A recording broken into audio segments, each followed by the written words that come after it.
हर हर महादेव। दोस्तों, प्रस्तुत है शिव महापुराण की अमृत कथा। शिव महापुराण का श्रवण मात्र से मोक्ष की प्राप्ति होती है। आप सभी से निवेदन है कि स्वयं इस कथा का श्रवण करें और अधिक से अधिक मात्रा में शेयर करें, जिससे बाकी भक्तों तक यह अमृत कथा पहुंच सके और आप पुण्य के अधिकारी बने। पहला अध्याय, सूत जी द्वारा शिव पुराण की महिमा का वर्णन।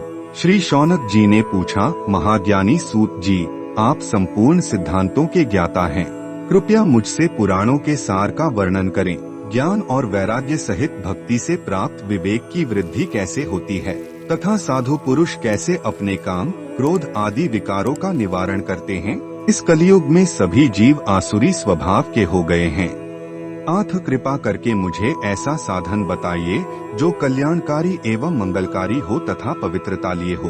प्रभु, वह ऐसा साधन हो जिससे मनुष्य की शुद्धि हो जाए और उस निर्मल हृदय वाले पुरुष को सदैव के लिए शिव की प्राप्ति हो जाए। श्री सूत जी ने उत्तर दिया, शौनक जी, आप धन्य हैं, क्योंकि आपके मन में पुराण कथा को सुनने के लिए अपार प्रेम व लालसा है।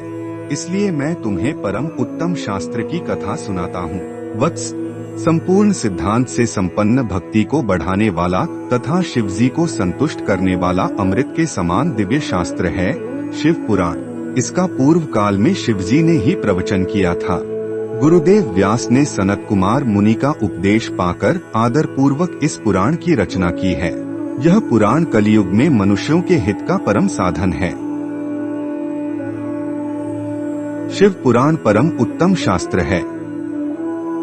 इस पृथ्वी लोक में सभी मनुष्यों को भगवान शिव के विशाल स्वरूप को समझना चाहिए। इसे पढ़ना एवं सुनना सर्वसाधन है।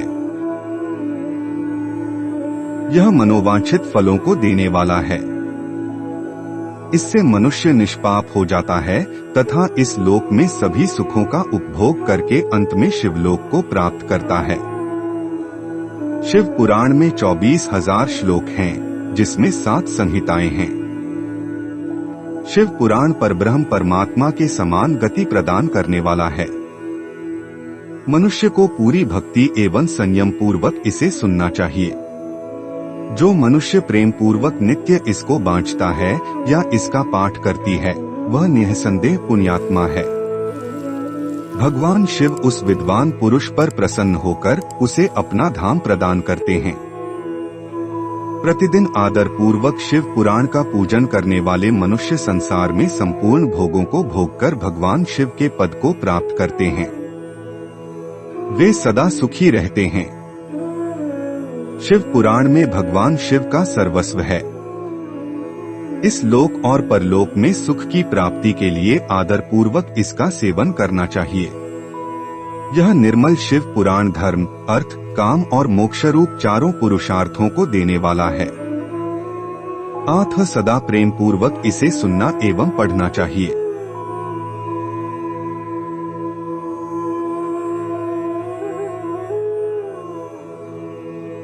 दूसरा अध्याय, देवराज को शिवलोक की प्राप्ति, चंचुला का संसार से वैराग्य। श्री शौनक जी ने कहा, आप धन्य हैं।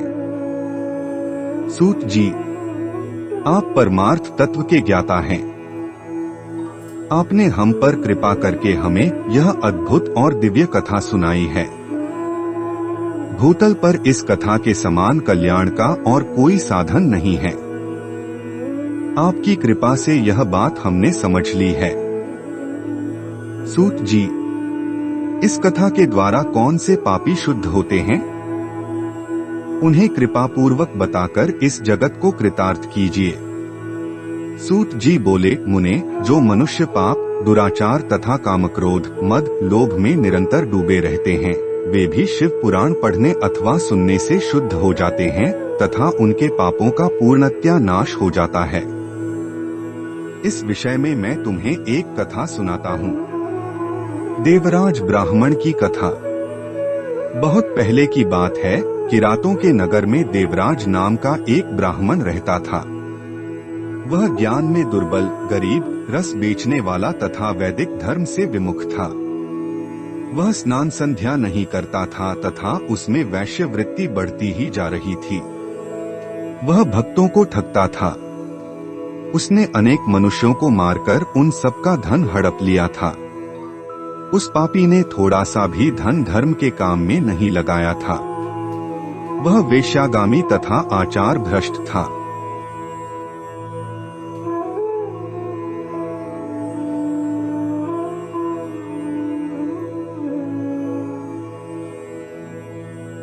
एक दिन वह घूमता हुआ दैवयोग से प्रतिष्ठानपुर झूसी प्रयाग जा पहुंचा। वहां उसने एक शिवालय देखा जहां बहुत से साधु महात्मा एकत्र हुए थे। देवराज वहीं ठहर गया। वहां रात में उसे ज्वर आ गया और उसे बड़ी पीड़ा होने लगी। वहीं पर एक ब्राह्मण देवता शिव पुराण की कथा सुना रहे थे। ज्वर में पड़ा देवराज भी ब्राह्मण के मुख से शिव कथा को निरंतर सुनता रहता था। एक मास बाद देवराज ज्वर से पीड़ित अवस्था में चल बसा। यमराज के दूत उसे बांधकर यमपुरी ले गए। तभी वहां शिवलोक से भगवान शिव के पार्षद गण आ गए। वे कर्पूर के समान उज्ज्वल थे। उनके हाथ में त्रिशूल, संपूर्ण शरीर पर भस्म और गले में रुद्राक्ष की माला उनके शरीर की शोभा बढ़ा रही थी। उन्होंने यमराज के दूतों को मारपीट कर देवराज को यमदूतों के चंगुल से छुड़ा लिया और वे उसे अपने अद्भुत विमान में बिठाकर जब कैलाश पर्वत पर ले जाने लगे तो यमपुरी में कोलाहल मच गया, जिसे सुनकर यमराज अपने भवन से बाहर आए। साक्षात रुद्रों के समान प्रतीत होने वाले इन दूतों का धर्मराज ने विधिपूर्वक पूजन कर ज्ञान दृष्टि से सारा मामला जान लिया। उन्होंने भय के कारण भगवान शिव के दूतों से कोई बात नहीं पूछी। तत्पश्चात शिवदूत देवराज को लेकर कैलाश चले गए और वहां पहुंचकर उन्होंने ब्राह्मण को करुणावतार भगवान शिव के हाथों में सौंप दिया। शौनक जी ने कहा, महाभाग सूत जी, आप सर्वज्ञ हैं। आपके कृपा प्रसाद से मैं कृतार्थ हुआ। इस इतिहास को सुनकर मेरा मन आनंदित हो गया है। आथ भगवान शिव में प्रेम बढ़ाने वाली दूसरी कथा भी कहिए।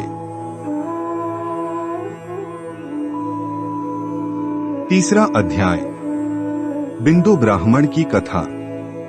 श्री सूत जी बोले, शौनक सुनो, मैं तुम्हारे सामने एक अन्य गोपनीय कथा का वर्णन करूंगा, क्योंकि तुम शिव भक्तों में अग्रगण्य व वेदवेत्ताओं में श्रेष्ठ हो।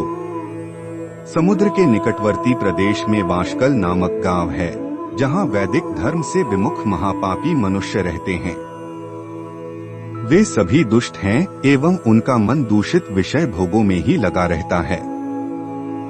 वे देवताओं एवं भाग्य पर विश्वास नहीं करते। वे सभी कुटिल वृत्ति वाले हैं, किसानी करते हैं और विभिन्न प्रकार के अस्त्र शस्त्र रखते हैं। वे व्यभिचारी हैं। वे इस बात से पूर्णतः अनजान हैं कि ज्ञान, वैराग्य तथा सद्धर्म ही मनुष्य के लिए परम पुरुषार्थ हैं। वे सभी पशु बुद्धि हैं। अन्य समुदाय के लोग भी उन्हीं की तरह बुरे विचार रखने वाले, धर्म से विमुख हैं। वे नित्य कुकर्म में लगे रहते हैं एवं सदा विषय भोगों में डूबे रहते हैं। वहां की स्त्रियां भी बुरे स्वभाव की, स्वेच्छाचारिणी, पाप में डूबी, कुटिल सोच वाली और व्यभिचारिणी हैं। वे सभी सद्व्यवहार तथा सदाचार से सर्वथा शून्य हैं। वहां सिर्फ दुष्टों का निवास है। वाशकल नामक गांव में बिंदुक नाम का एक ब्राह्मण रहता था। वह अधर्मी, दुरात्मा एवं महापापी था। उसकी स्त्री बहुत सुंदर थी। उसका नाम चंचुला था। वह सदा उत्तम धर्म का पालन करती थी, परंतु बिंदुक वेश्यागामी था। इस तरह कुकर्म करते हुए बहुत समय व्यतीत हो गया। उसकी स्त्री काम से पीड़ित होने पर भी स्वधर्मनाश के भय से क्लेश सहकर भी काफी समय तक धर्म भ्रष्ट नहीं हुई, परंतु आगे चलकर वह भी अपने दुराचारी पति के आचरण से प्रभावित होकर दुराचारिणी और अपने धर्म से विमुख हो गई। इस तरह दुराचार में डूबे हुए उन पति पत्नी का बहुत सा समय व्यर्थ बीत गया। वेश्यागामी दूषित बुद्धि वाला वह दुष्ट ब्राह्मण बिंदुक समयानुसार मृत्यु को प्राप्त हो नरक में चला गया। बहुत दिनों तक नरक के दुखों को भोगकर वह मूढ़ बुद्धि पापी विंध्य पर्वत पर भयंकर पिशाच हुआ। इधर उस दुराचारी बिंदुक के मर जाने पर वह चंचुला नामक स्त्री बहुत समय तक पुत्रों के साथ अपने घर में रहती रही। पति की मृत्यु के बाद वह भी अपने धर्म से गिरकर पर पुरुषों का संग करने लगी थी। सतियां विपत्ति में भी अपने धर्म का पालन करना नहीं छोड़ती। यही तो तप है। तप कठिन तो होता है, लेकिन इसका फल मीठा होता है। ऋषि इस सत्य को नहीं जानता, इसीलिए वह विषयों के विषफल का स्वाद लेते हुए भोग करता है।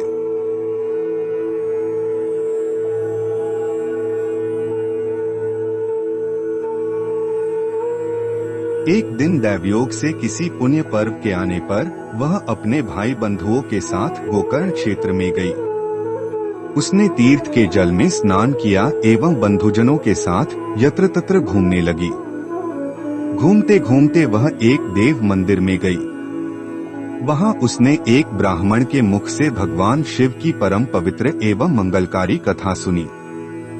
कथावाचक ब्राह्मण कह रहे थे कि जो स्त्रियां व्यभिचार करती हैं, वे मरने के बाद जब यमलोक जाती हैं, तब यमराज के दूत उन्हें तरह तरह से यंत्रणा देते हैं। वे उसके कामांगों को तप्त लौह दंडों से दागते हैं। तप्त लौह के पुरुष से उसका संसर्ग कराते हैं। ये सारे दंड इतनी वेदना देने वाले होते हैं कि जीव पुकार पुकार कर कहता है कि अब वह ऐसा नहीं करेगा, लेकिन यमदूत उसे छोड़ते नहीं। कर्मों का फल तो सभी को भोगना पड़ता है। देव, ऋषि, मनुष्य सभी इससे बंधे हुए हैं। ब्राह्मण के मुख से यह वैराग्य बढ़ाने वाली कथा सुनकर चंचुला भय से व्याकुल हो गई। कथा समाप्त होने पर सभी लोग वहां से चले गए। तब कथा बांचने वाले ब्राह्मण देवता से चंचुला ने कहा, हे ब्राह्मण, धर्म को न जानने के कारण मेरे द्वारा बहुत बड़ा दुराचार हुआ है। स्वामी, मेरे ऊपर कृपा कर मेरा उद्धार कीजिए। आपके प्रवचन को सुनकर मुझे इस संसार से वैराग्य हो गया है। मुझ मूढ़ चित्त वाली पापिनी को धिक्कार है। मैं निंदा के योग्य हूँ। मैं बुरे विषयों में फंसकर अपने धर्म से विमुख हो गई थी। कौन मुझ जैसी कुमार्ग में मन लगाने वाली पापिनी का साथ देगा? जब यमदूत मेरे गले में फंदा डालकर मुझे बांधकर ले जाएंगे और नरक में मेरे शरीर के टुकड़े करेंगे, तब मैं कैसे उन महायातनाओं को सहन कर पाऊंगी? मैं सब प्रकार से नष्ट हो गई हूँ, क्योंकि अभी तक मैं हर तरह से पाप में डूबी रही हूँ। हे ब्राह्मण, आप मेरे गुरु हैं, ही मेरे माता पिता हैं। मैं आपकी शरण में आई हूँ। मुझ अबला का अब आप ही उद्धार कीजिए। सूत जी कहते हैं, शौनक, इस प्रकार विलाप करती हुई चंचुला ब्राह्मण देवता के चरणों में गिर पड़ी। तब ब्राह्मण ने उसे कृपापूर्वक उठाया।